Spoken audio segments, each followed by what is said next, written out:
Voici comment poser l'habillage d'une porte à galandage rosière ou menuiserie Dolt. Il existe de nombreux châssis compatibles avec les portes rosières et menuiserie Dolt. La pose d'une porte rosière ou menuiserie Dolt devra se faire suivant la notice du fabricant du châssis. Nous allons, à travers cette vidéo, vous montrer comment poser l'habillage.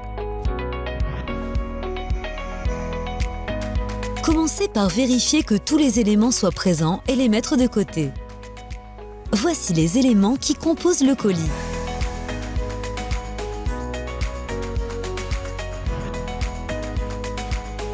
Pour réaliser la pose de l'habillage, vous aurez besoin du matériel suivant: un mètre ruban, un crayon de menuisier, une scie, des vis 3,5 par 40, un ciseau à bois, de la colle PU, du ruban adhésif de peintre, un marteau, une visseuse, le kit poignet et les équipements EPI, chaussures, gants et lunettes.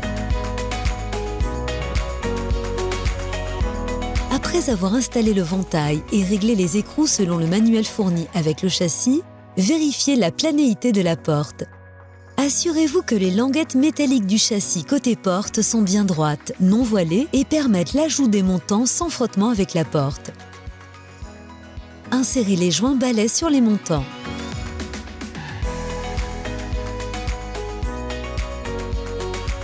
Mesurez la hauteur à droite et à gauche.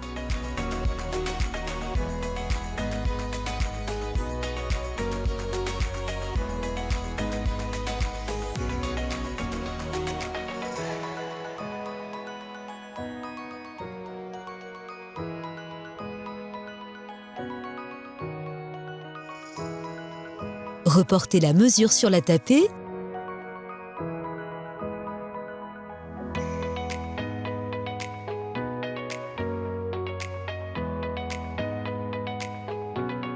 Puis les montants.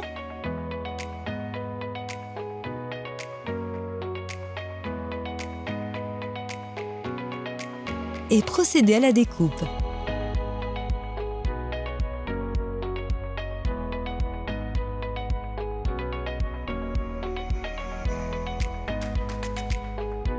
Pour faciliter la pose des couvre-joints, il est nécessaire de réaliser un entaillage. Pour le réaliser, vous pouvez vous aider de la traverse, tracer le trait puis entailler la tapée à l'aide d'un ciseau à bois.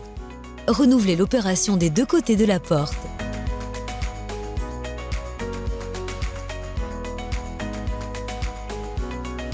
Repérez les points de fixation 2 par 2 à l'aide d'un crayon. Les points de fixation se situent à 100 mm du haut et du bas de la tapée, à équidistance les uns des autres. Fixez la tapée de réception à l'aide d'une visseuse et de 8 vis 3,5 par 40.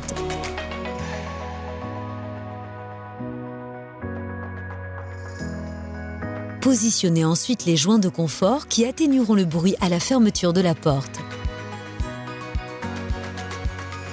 Côté porte, positionnez les montants de chaque côté sans les coller.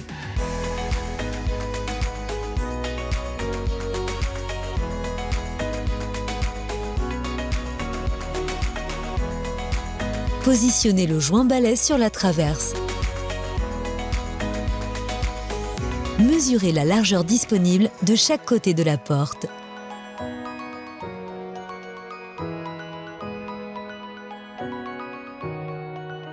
Reportez les mesures sur la traverse.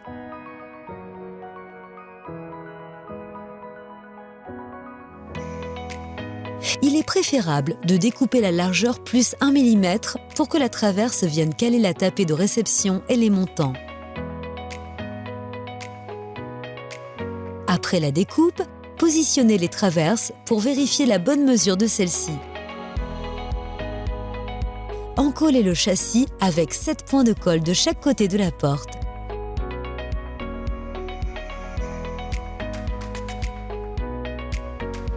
Positionnez les petits montants de chaque côté de la porte.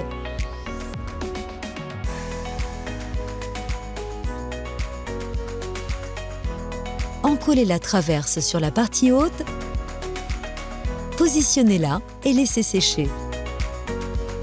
Il est préférable de visser, après perçage, la deuxième traverse pour d'éventuels réglages ultérieurs. Repérez la longueur de la moulure verticale en intégrant la hauteur de la moulure horizontale. Reportez les mesures à l'aide d'un crayon de menuisier sur la moulure et procédez à la découpe.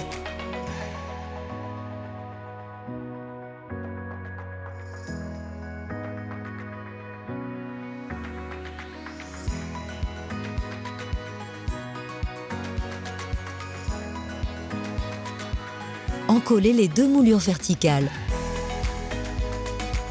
Positionnez les moulures de chaque côté de la porte, puis laissez sécher.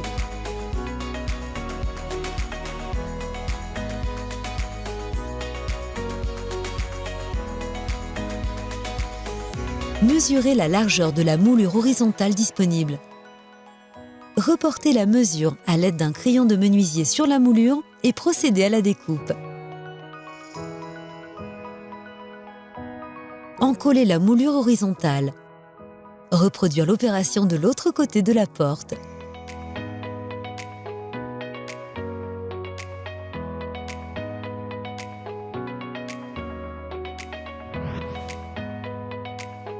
Voici comment poser le kit dans le cas d'une porte à condamnation.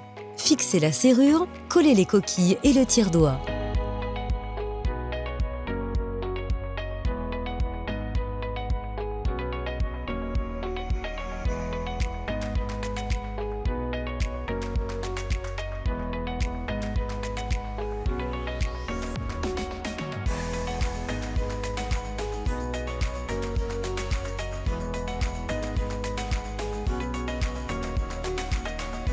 Mesurez la hauteur du pêne en partant du sol.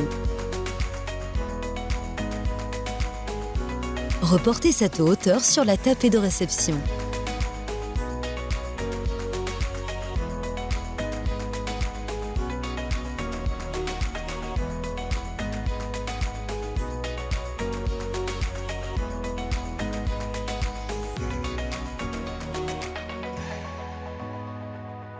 Réalisez l'entaillage à l'aide d'un ciseau à bois comme précisé sur la notice du kit.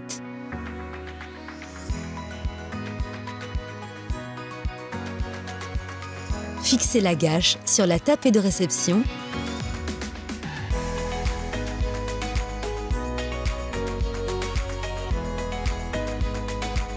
Vérifiez la fermeture.